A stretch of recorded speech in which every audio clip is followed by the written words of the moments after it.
We have a Department of Defense that literally just informed Congress that they lost $1 billion worth of weapons and money that we just gave them. If we can't trace this material, if we can't trace our aid, we're back into an Afghanistan situation. And we just can't have that. We have to have better oversight. We have to know where the funds are going. And we also have to be able to restock American supplies in a quick fashion. And we are, losing on all those counts. More than 70 countries around the world, including the US, are going to the polls this year. Times Radio is becoming the election station to guide you through.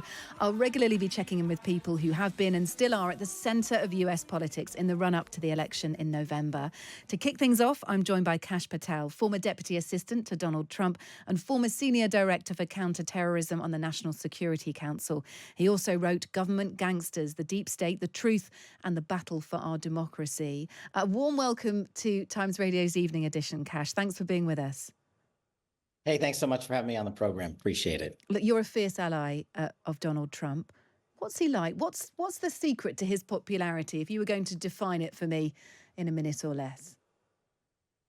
I think from my perspective, working for the man, I get to see how he treats those in around him with such care and devotion. When you couple that with the policy agenda that he's put out in his first administration and the desire to protect America, to seal our border, to help our allies and protect our country, reduce crime and grow our economy. I mean, these are just this first ingredients that he put into his administration that were so wildly successful. And I think his popularity is because more and more people are now seeing what was hidden from them by a lot of disinformation campaigns in the media. So hidden from them during Trump's presidency? During and after, yeah, absolutely. For example, I'll give you a couple of statistics. I'm a national security guy. I was chief of staff for the Department of Defense and his deputy director of national intelligence. Donald Trump rescued 54 American and other hostages and detainees around the world. That's more than every U.S. president before him combined. And most of the world and Americans don't even know that. He put such emphasis on helping not just Americans who were trapped, but we got foreigners, our allies, had those detained or held hostage. And that's just one statistic that we tried to get out there, but it was drowned out. Look, you talk about a misinformation campaign, and I'd hope even you would admit that Donald Trump did do things wrong during his presidency. What do you make, and this is what a lot of people will keep coming back to time and time again, the nature of the way that he left office and the insurrection on January the 6th? What is your opinion on that? We're some years down the line now. It certainly in the fullness of time hasn't put off a majority of voters in America who've when polled have said that they like Donald Trump over Joe Biden. But what do you make of that period of time for Donald Trump? Yeah, look, I think you bring up a great example, one of the biggest disinformation campaigns that's been put out there. As chief of staff at the DOD on January 6th and the lead up to January 6th, I was uniquely positioned to discuss with the media and Congress and the House committees as to why it was not an insurrection. And we've been fighting to get the truth out for 2 years. And here's the one salient fact that defeats any narrative about an insurrection. 2 days before January 6th, I was in the Oval Office with the president and his National Security Command team, and we were discussing overseas operations. And unrelated to that, after that meeting concluded, the president authorized 10 to 20,000 National Guardsmen and women from the Department of Defense to be utilized across the country in and around January 6th. And pursuant to our law, we sent our Secretary of the Army, who's responsible for the National Guard, to Nancy Pelosi and Mayor Bowser, the two people who are responsible for the Washington, D.C. area. They, in writing, rejected that authorization of troops. Just imagine if we were allowed to follow U.S. constitutional law, deploy National Guard, the January 6th events would have been completely different. But it wasn't Donald Trump who prevented those troops from being there. And now we have the documents. They're actually in my book, Government Gangsters, Mayor Bowser's letter, the DOD and Capitol Police timeline where Nancy Pelosi rejected that request. Yeah, the troops is one thing, but you could argue that Donald Trump shouldn't have let it get to the point where troops were needed. He has conceded that he should have done more on the day. And in the end, he didn't go to the Capitol on Jan the 6th. It's suggested that he watched it unfold on the TV in a dining room at the White House. And, he has conceded, perhaps I could have done more on that day to calm things down. Could he have? Do you think, the troops is a fair point, but should it have got to that point in the first place? Well, I think we could Monday morning quarterback, as we say it over here, and hindsight is 2020. He put out the statements, he put out the tweets that were buried for a couple of years, where he asked people to be calm and patriotic and peaceful. He asked to support But law he did that enforcement. after he riled them up. And so, yes, Well, absolutely. when you But the question is whether he whipped it up to a point that a tweet really wasn't going to make any difference. I think that had that information gotten out there, maybe it would have been different. But I stand by the decision that President Trump made, the perennial choice to safeguard any, not just Washington, D.C., around the United States.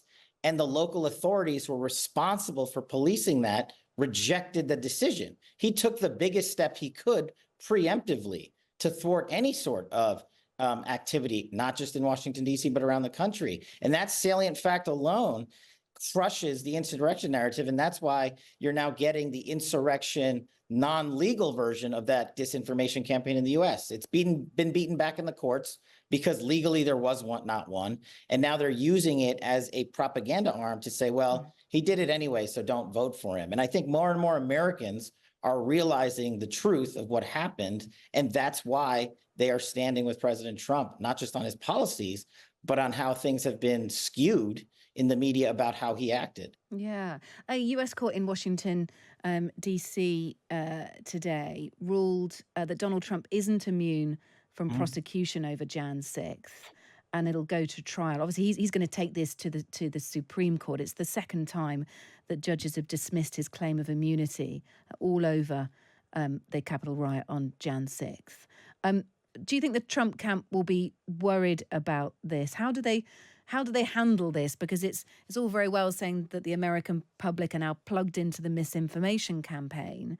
But is that really being followed through in the US courts? In which case, you've got a much bigger problem than what happened on January the 6th. Well, if the decision stands, and as you highlighted as a former national security prosecutor, the appellate process in this country is going to have to be applied, one singular system of justice, especially for Donald Trump. And I think what you're seeing with the multiple prosecutions of Donald Trump, another thing he's showing that's really powerful is the two-tier system of justice. Now, whether or not this decision surprised Trump world, I don't think it did. It's the DC appellate courts and a 3-judge panel. I believe it will be appealed to the full appellate panel and then ultimately to the Supreme Court. But let's just say, for purposes of this conversation, that the appellate court decision stands in the Supreme Court. That means no U.S. president, not Biden, not Obama, not Bush 1, not Bush 2, or Clinton, has any presidential immunity. Are we going to go after political opponents after they're out of office for, say, when Barack Obama drone struck an American citizen overseas, largely unlawfully under authority that wasn't reliable? I mean, is that what we're going to do? And I think that question needs to be answered only by the Supreme Court. If he gets there, how will Donald Trump's second term be different? Has he changed in his 4 years out? Will his approach have changed, do you think, Kash? I think a lot of his policies are out there for the world to see. I mean, he puts them out on Truth Social almost on a weekly basis. So I don't think there's going to be any surprises to what his policies are going to be, from national security, from the border, how he treats the CCP in Iran, how he actually worked to end the forever wars and will probably wind down these two now new world wars. So I don't think you're going to see many policy changes. Of course, I can't speak for President Trump if you're going to see any stylistic changes. What I've observed with him, and I'm out here in Nevada getting ready for the next caucus, and I'll see the president on Thursday, is that he's more passionate than ever and more energized than ever to help fix this country. And so I'm not sure how someone who takes as many arrows as he does can continue to go on like that, but I guess that's what's energizing him. And so maybe you'll see some more passion, some more energy during a next administration, but I think the policy is well labeled and established. And the American public favour those policies. I think the one missing, you've mentioned closing the border. Immigration's a big issue, of course. What happens in terms of foreign policy, a big issue with both those wars going on, Ukraine and in the Middle East as well. What about the cost of living crisis? I think generally polling leans into this being the most important factor for American voters. Is Donald Trump forgetting about matters close to home, tricky matters like a cost of living crisis? Oh, no, I don't. And I think you raise a great point. Usually it's economy, economy, economy. But we've been doing some surveys across this country right now during the election cycle, and it's national security and economy kind of 1 and 2 right there. And President Trump had one of the most successful economies in the world. I mean, when you just look at sticker prices on gasoline, eggs, milk, and peanut butter, 4 years ago versus now, it is almost a 2 to 3 times difference. So I think he's very aware of it, and he was in control of the economy. And I believe he's going to return to those economic situations that had cost of living down and that didn't lead to a drastic rise in our deficit and inflation. Yeah. And, that's more of a global economic diplomatic package that I think he'll bring forward. And does that lean into his intention, as you say, to end both those world wars? Absolutely. Look, the defense industrial complex, while all the good that they do, war is good for them and the folks in Washington, D.C., the swamp, as we call it, who are wed to that complex because they print money and it runs up our deficit. And worse off, it kills innocent civilians and soldiers downrange. America's got 5 deaths of U.S. soldiers so far. So Donald Trump is very aware of that. And it's going to take a complete end to those wars. I mean, we ended the conflicts in Somalia, Syria, and Iraq, and we were winding down methodically in Afghanistan, and we handed that plan over to Biden administration, and they lit it on fire. So I think you have empirical evidence of how Trump handles these global conflicts and world leaders listening to him, and he will get the allies of the United States back on the side of the United States and England, and we will end these conflicts because no one should have to go fight in these forever wars. Yeah, so talking about getting other countries back on side, you're a former chief of staff to the Department of Defense. The Senate's about to vote on this key funding package, which includes military support for the various conflicts going on. But it's already met a wall of opposition from top House Republicans. Should funding for Ukraine get through? Do American politicians understand how nervous it'll make Europe if that funding won't be authorized, doesn't get through? I think they're cognizant of it, but I think what American politicians are cognizant of more is that we've given Ukraine $125 billion already and none to the wall. I think they're cognizant of the fact that we have 55,000 homeless veterans, 24 of which kill themselves every other week. I think those are the things they are seeing that people here care about first. And we're not saying don't help our allies and folks overseas, but there's a lot here within the walls of the borders of the United States that we need to take care of. And that's why I think you're seeing this bill. It's called the border bill. But just to give you a quick example, last year, the United States Marine Corps received $60 billion for its entire budget. This bill in one day wants to cut a check for $60 billion to the Ukraine. I think there's an imbalance there that people in the Senate and Congress are seeing, and that's why I don't think it's going to succeed. Should any more money go to President Zelensky at all? Right now, no, because we have a Department of Defense that literally just informed Congress that they lost $1 billion worth of weapons and money that we just gave them. If we can't trace this material, if we can't trace our aid, we're back into an Afghanistan situation. And we just can't have that. We have to have better oversight. We have to know where the funds are going. And we also have to be able to restock American supplies in a quick fashion. And we are, losing on all those counts. So I think for now, the focus has to be singularly here. And then when we fix it, we go back over there. But like I said earlier, you just have to end those conflicts. So you have to stop bleeding out money to everyone all over the world. And right now, we don't have a commander in chief who wants or could, I believe, end that conflict. Look, you're being touted as possible acting attorney general if Donald Trump makes a second term as president. What do you make of that? And I'm just going to conflate two things together because we're running very short of time.